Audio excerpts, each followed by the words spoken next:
Last time, we mapped the South African crime syndicate's crews, Mkhwanazi linked to Police Minister Mchunu. Check the crimes playlist if you haven't seen it.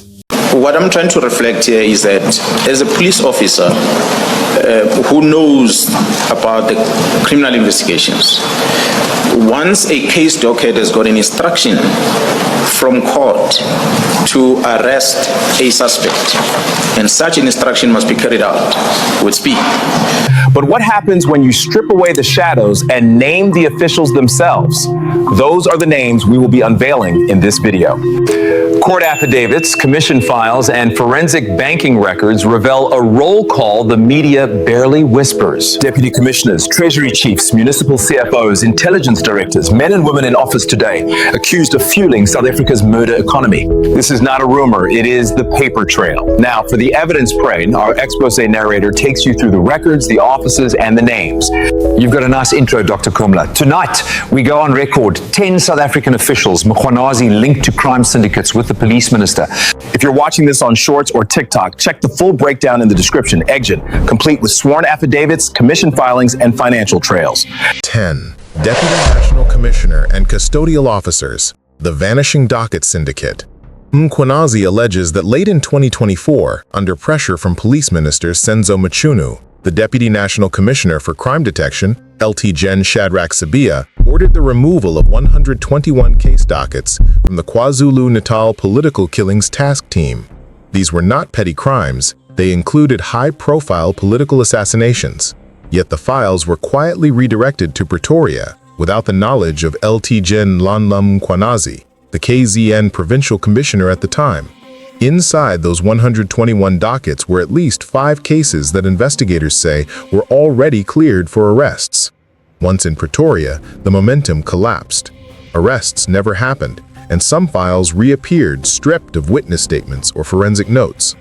The most explosive detail involves a businessman, Brown Mogotsi, who, according to Mkhwanazi's testimony, somehow had access to internal police records he should never have seen. In late September 2024, Mogotsi sent a WhatsApp message warning Mkhwanazi about operations being rerouted. And just days later, on New Year's Day 2025, he allegedly messaged tenderpreneur Musimuzi Kat Matlala, boasting that he had arranged a meeting for Sibiya and the minister to have a solution. In that same message, Mogotsi wrote, "They are bringing all dockets to Sibiya." This, Mkhwanazi argues, matches a December 31, 2024 letter signed by Minister Mchunu disbanding the task team. The letter does not refer to moving dockets, yet the files were already in transit. By May 2025, Mkhwanazi was told all 121 were sitting in Pretoria, transferred under the hand of General Dumisani Khumalo, who is said to have executed Sibiya's instructions. For viewers outside South Africa, picture a homicide task force building airtight cases on local political murders. Suddenly, the state orders all those case files shipped to the capital. When they resurface, key evidence is missing, suspects walk free, and even the head of the original task force is left wondering who gave the order. That's not just interference, that's the burial of justice. Mkhwanazi's claim is devastating because it names both the officials and the intermediaries. A police minister accused of signing off on the disbandment, a deputy commissioner accused of carrying it out, a general accused of executing the transfer, and a businessman accused of acting as an inside courier between political power and law enforcement. If proven, it means political murders in South Africa were not stalled by lack of evidence. They were buried by those entrusted to deliver justice. 9. Provincial Crime Intelligence and Mayoral Security Officers, the Political Assassination Syndicate. Mkhwanazi testifies that the greatest danger to political whistleblowers and councillors in KwaZulu-Natal has not come from shadowy gunmen on motorcycles, but from inside crime intelligence itself. He places Brigadier Bongani Gindina, head of the Hawks Organized Crime Unit, at the center of allegations that arrests were stalled and evidence obstructed in cases tied to political assassinations. The case that crystallizes the pattern is the 2023 murder of Councillor Siyabonga Mkhize in Durban's Cato Crest. Weeks before a by-election, Mkhize was ambushed in broad daylight. Logs from crime intelligence showed his suspected killers were under surveillance. including a well-known taxi boss. Yet those logs vanished from the evidence chain. He alleges Brigadier Gindina personally intervened to sanitize them, erasing the trail before prosecutors could subpoena it. It didn't stop at intelligence files. Mkhwanazi links municipal protection officers, the very men assigned to guard mayors and councillors, to the killings. In one example, Constable Sibusiso Nkubane of the mayoral VIP unit was allegedly uncovered in encrypted telegram chats, coordinating with a hit squad in Mkhwanazi. One of the leaked messages read, "They will never arrest us, we are in the house with them." The killings, Mkhwanazi says, weren't random violence, but part of factional battles within the ANC. Councillors who resisted certain tenders ended up dead, their absence clearing the way for contracts tied to businessmen like Kat Matlala, a name already linked to the vanishing dockets scandal. The most chilling detail is how witnesses themselves became targets. Mkhwanazi recounts one protected witness in Peter Maritzburg, scheduled to testify against a hitman. Within 48 hours of being moved into a safe house, his location leaked, he was executed, and the docket that once held his affidavit reappeared in Pretoria, missing his sworn statement. For audiences outside South Africa, imagine if, in Chicago or New York, city council members were gunned down before elections, while FBI logs of the suspects simply disappeared. And the bodyguards sworn to protect elected officials were the very people helping killers. That's the world Mkhwanazi describes, a political assassination machine not outside the state, but embedded inside the police itself. 8. Treasury and supply chain chiefs, the tender kickback circuit. If assassinations in KwaZulu-Natal reveal the violence of the state's decay, the Treasury trail shows its bloodstream. Mkhwanazi argues that criminal syndicates could never thrive without supply chain officials willing to sign off on contracts and move the money. His testimony points directly to senior figures in KwaZulu-Natal's Treasury and municipal procurement units, accusing them of laundering state funds into the pockets of hitmen and smugglers. One of the names that surfaced in commission records is Sipho Mthembu, once a provincial supply chain director. Affidavits describe how Mthembu signed off on emergency police vehicle maintenance contracts that exploded from 2 million to 48 million in less than 6 months. According to the Financial Intelligence Center, many of those contracts were routed to shell companies controlled by Durban businessman Kat Matlala, a name already linked to political killings. Bank records traced 11 separate transfers from those contracts into a trust account under Mthembu's cousin, suggesting the proceeds were quietly recycled back into private hands. Another official named is Nomusa Ntlami, who served as acting CFO in eThekwini municipality. Internal memos show she fast-tracked procurement of body armor and ammunition signed as donations even after auditors flagged the supplier for having no tax clearance certificate. According to Mkhwanazi, that very equipment later surfaced in Mkhwanazi and Inanda, not in police depots, but in the hands of hit squads. The link between tenders and killings is not abstract. In one chilling example, investigators found that a payment voucher for a municipal road maintenance project preceded the assassination of Sandile Mahozi, a contractor who had exposed inflated bids. The payout landed in a company tied to Mthembu's associates the same week Mahozi was executed. For audiences outside South Africa, imagine if city accountants in Los Angeles signed off on police budgets for bulletproof vests, and those vests ended up on cartel hitmen. That's the allegation Mkhwanazi lays bare. Money meant to secure communities was diverted to fund their terror. And the implication is devastating. If Treasury officials and supply chain chiefs are compromised, then every tax payment, every cent citizens hand to the state, risks being recycled into the machinery of assassination. Mkhwanazi's warning here is blunt. When the custodians of money themselves become the enablers of murder, the very machinery of the state is weaponized against its citizens. And if you're still watching at this point, it means you see the stakes. So smash the like button right now to push this testimony into more feet. Subscribe so you don't lose the thread, and drop a comment to mark that you were here when these names were spoken. because the Treasury is the only artery in the body of corruption. To see how the muscle of these networks operates on the ground and who inside law enforcement bends the rules for them, we have to look at the next tier. 7. Provincial Crime Intelligence, the Ghost File Manipulators. In his testimony, Mkhwanazi turned the spotlight on Provincial Crime Intelligence Unit, the individuals responsible for collecting, analyzing, and filing the very intelligence that guides investigations. Instead, he alleged, these units became architects of silence, manipulating ghost files to erase leads or bury evidence that threatened powerful interests. Commission transcripts name a former KwaZulu-Natal crime intelligence colonel, Temba Zulu, who allegedly authorized the deletion of cell phone metadata linking a senior politician to a 2021 hit in Pietermaritzburg. According to subpoenaed SAPS digital forensics logs, that metadata was wiped just 2 days after it was filed.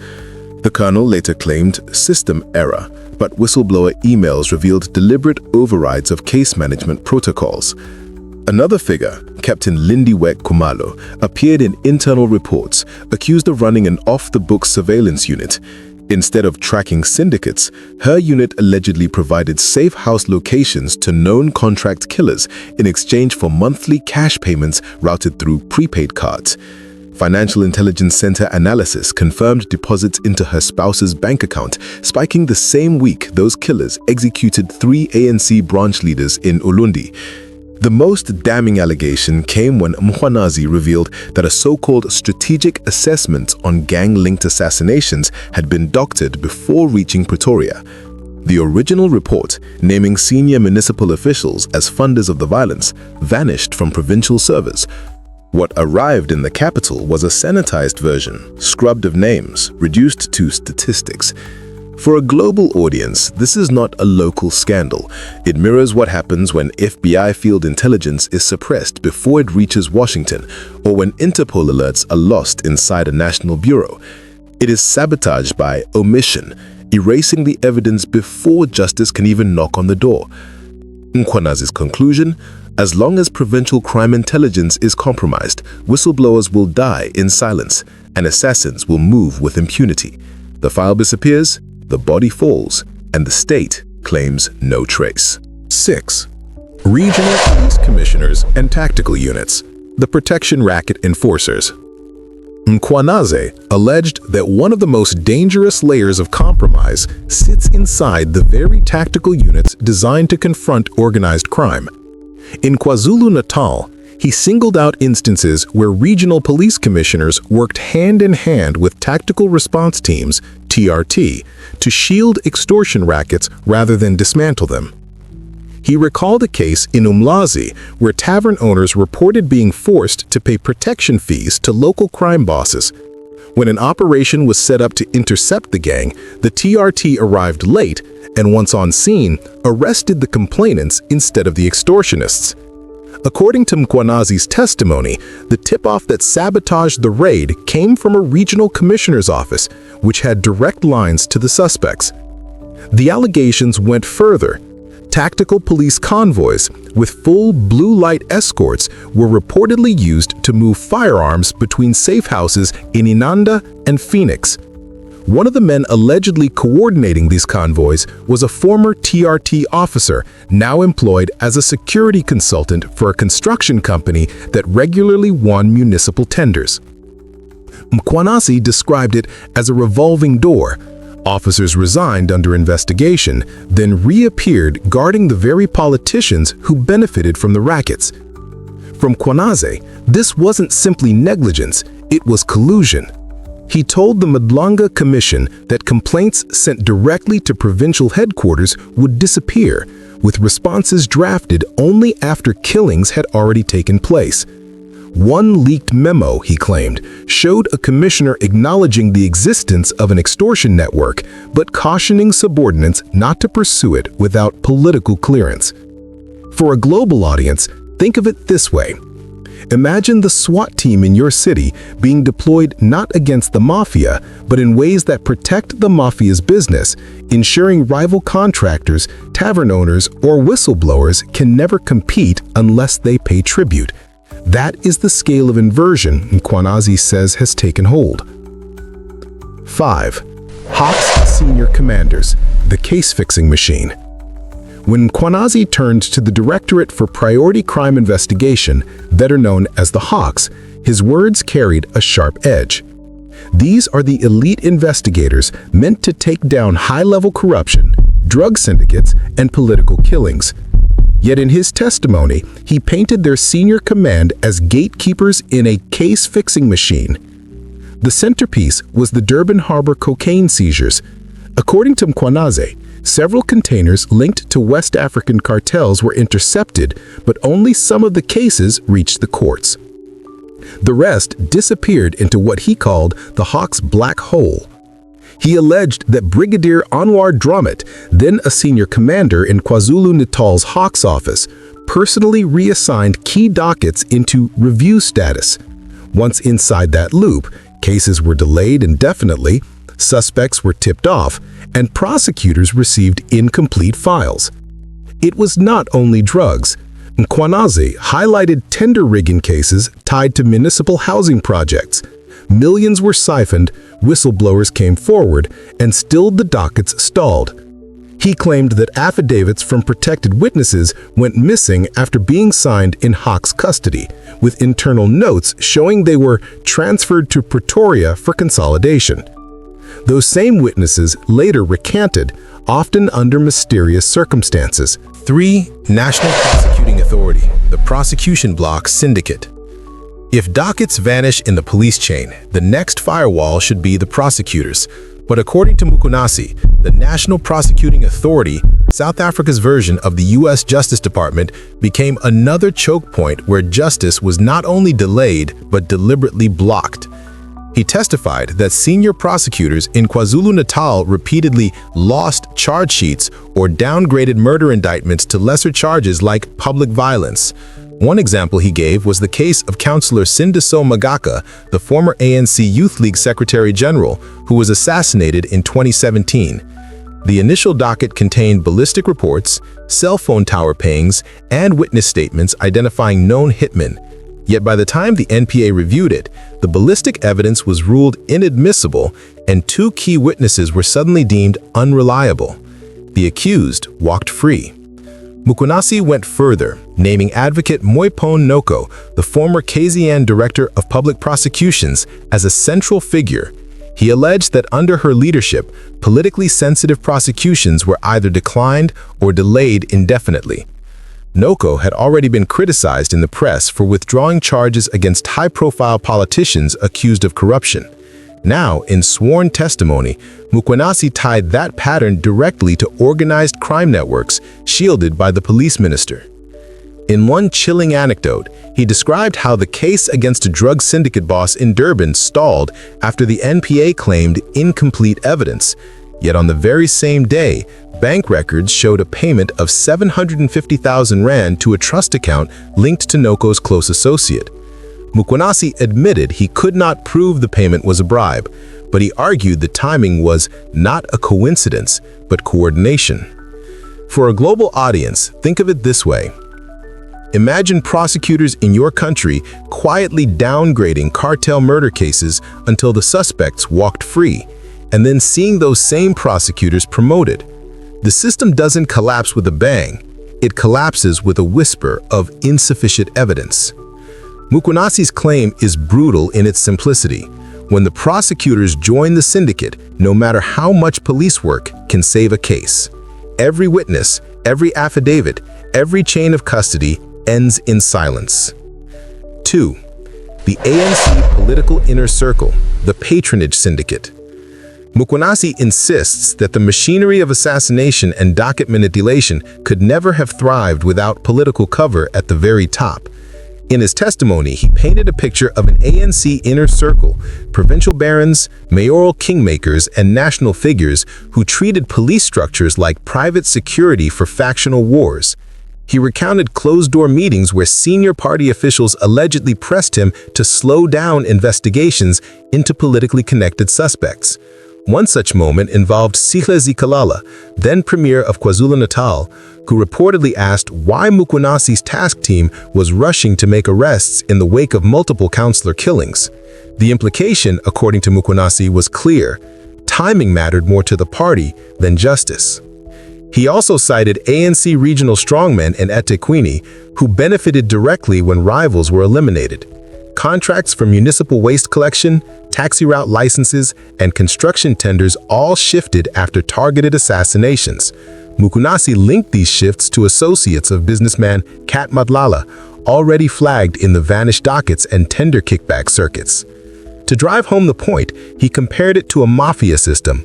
Local councillors who resisted tender agreements were eliminated, their deaths cleared the political path, and party patrons handed lucrative contracts to allies. For outsiders, think of it as if ruling party bosses in your country quietly used police hit squads to clear the way for their own business partners. Mkhwanazi named sitting MPs, mayors, and even provincial treasurers, though in some instances he used initials rather than surnames in the transcripts. A sign, perhaps, of how dangerous it is to say these names aloud. What he was blunt about, however, was the final destination of his evidence. All roads, he said, lead to the minister's office. This sets the stage for the last entry, because if the rot reaches the party's inner circle, the question is not whether the police minister knew, but how deep he was inside the machine. 1. Police Minister Senzo Mchunu, the nerve center. At the top of Mkhwanazi's list sits the most explosive allegation, that South Africa's police minister, Senzo Mchunu, is not merely a distant political overseer, but the nerve center where decisions to protect syndicates ultimately converge. Mkhwanazi testified that multiple directives to derail investigations, including the 121 vanished dockets, could be traced back to ministerial instruction. He recounted how, in 2018, a letter from the Ministry of Police announced the disbandment of the KwaZulu-Natal Political Killings Task Team. The letter made no mention of case files being moved, yet those dockets vanished within days, later resurfacing stripped of witness affidavits. According to Mkhwanazi, such an operation could not have happened without ministerial knowledge. He went further. He claimed businessman Brown Mogotsi, already implicated in the circulation of police occurrence books, boasted of direct contact with the minister's office. Mogotsi allegedly told colleagues he had the minister's blessing to redirect investigations, an astonishing claim that, if true, links the minister directly to individuals outside the police chain of command. For global viewers, this is the equivalent of the U.S. Attorney General being accused by a former FBI deputy director of personally helping cartels bury federal investigations. The scale of the accusation is almost unthinkable, yet here it is, laid out under oath before the Madlunga Commission. And the implication is devastating. If the country's police minister is compromised, then the institution meant to defend South Africans has been captured at the very top. It means assassins, smugglers, and traffickers don't just have allies inside the system, they may have the system itself. Before this story is buried under denials and spin, smash the like button, subscribe, and drop your comment right now. Is Minister Senzo Mchunu the mastermind of South Africa's crime state, or is Mkhwanazi's testimony about to be buried, the same way 121 dockets were buried? And tell me this, if the minister is implicated at the top, do ordinary South Africans still have a police service or just a political hit squad in uniform? Your answers in the comments are not just opinions, they are receipts that the public heard this evidence before it disappears. And here's the part they'll never put on the front page. Those 121 dockets and the blocked arrests don't just vanish into Pretoria. They tie into border routes, foreign kingpins, and cash pipelines too dangerous for compromised officers to touch. That's why every time you think the story ends in KwaZulu-Natal, another body drops in Mozambique, Eswatini, or Zimbabwe. So if you think the officials we just exposed were shocking, wait until you see the cross-border crime syndicates that keep South Africa bleeding. Click through to Top 10 South African Cross-Border Crime Syndicates Fueling Crimes in South Africa. Because once you see who profits across the borders, you'll understand why no commission, no minister, and no general can ever stop the killings alone.